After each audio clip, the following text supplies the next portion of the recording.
Адистердин айтуусунда кыргыз тилин окутууда быйылкы жылга милдеттендирилген тапшырмалар өткөн жылдардагыдан өзгөчө айырмаланды. Билим берүүнүн бардык баскычтарына, мектепке чейинки, мектеп, башталгыч, орто жана жогорку кесиптик билим берүү тармагына конкреттүү тапшырмалар коюлган. Окуучулардын, мугалимдердин, деги эле коомчулуктун арасында кыргыз тили дегенде көз алдыга эмнелер келери тууралуу суромжулоодо бир топ маселелер байкалган.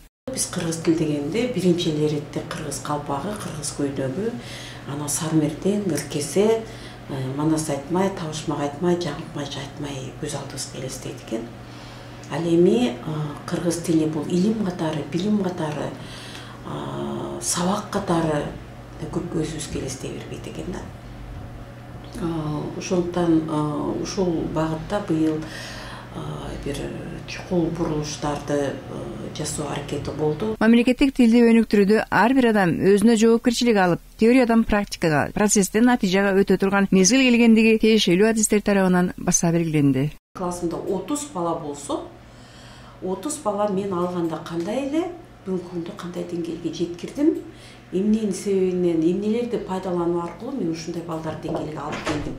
Тагыраак айтканда, ар бир мугалим, ар бир окутуучу өзүнүн ишинин натыйжасын көрө билиш керек да. Бул багытта Билим берүү министрлигинин кыргыз тилин өнүктүрүү сектору бакчадан тартып жогорку окуу жайларынын өкүлдөрүнүн курамын түзүп, бир нече жолу кеңешме өткөрүшкөн. Анда бала бакча өзү менен өзү, мектеп менен жогорку окуу жайлары өзү менен өзү болгондуктан аларды бирдиктүү системага келтирүү зарылчылыгы келип чыккан. Андан сырткары бала бакчаларында кыргыз тилин окутууга өтө аз убакыттын бөлүнөрү да белгилүү болгон. Бул кеңешмеде аныкталды, чындыгында бала бакчада бир жумада 2 жолу 15 мүнөттөн гана кыргыз тили өтүүлөрүн укканда, жогорку окуу жай мектептин мугалимдери аябай таң калды.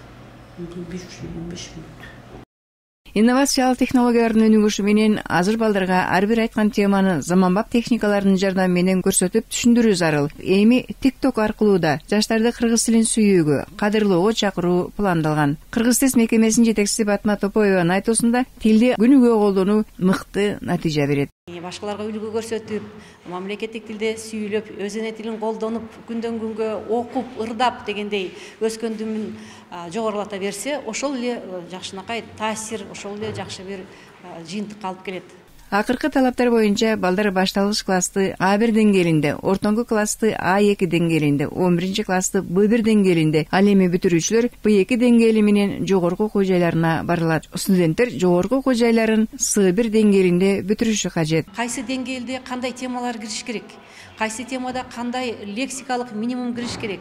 Кайсы грамматикалык темалар кайсы деңгээлде берилиш керек? Ошол темалар боюнча, ошол чөйрөлөр боюнча тесттер түзүлөт. Биринчи деңгээлдеги тесттер дал ошол талаптарга ылайык келиш керек.